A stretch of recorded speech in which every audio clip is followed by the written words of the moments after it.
बाय बड'लेण्ड रादाब नायगिरि बयनिसिमबो फुंबिलिनि गोजोन हामलायथि बावहरबाय। दिनै 14 अक्ट'बर 2025 इं मायथाइनि सानसेनि पान्जामुथिखौ फरायथिनो लाबाय।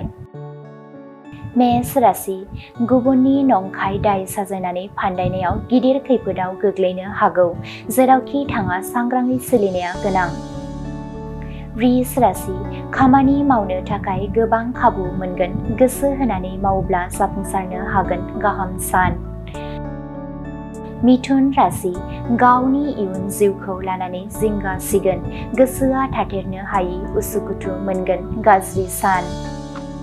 कर्कट राशि गोसोआव मोजां मोननायनि सानस्रिया जायगा लागोन, गावनि आंगो लोगोरिनि सायाव फोथायनाया बांसिनगोन, मोजां सान।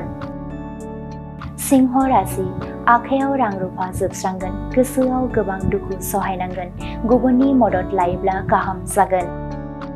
कन्या राशि नखराव सुखु गोजोन फैगोन, बयजोंबो अनज्लायना गोरोबलायनानै थानो हागोन, गोजोननि सान।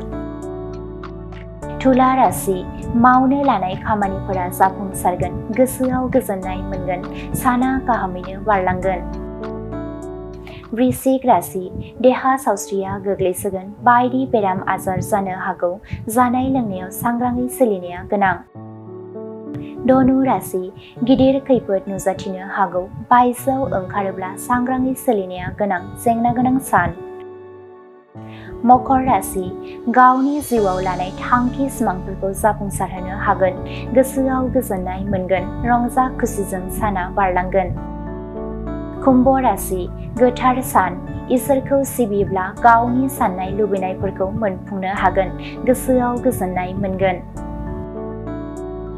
मीन राशि सोरजोंबाफोर नांज्लायनाय जाफ्लांनो हागौ, सानै हयै बाथ्रा बुंनाया गाहाम, जेंना गोनां सान।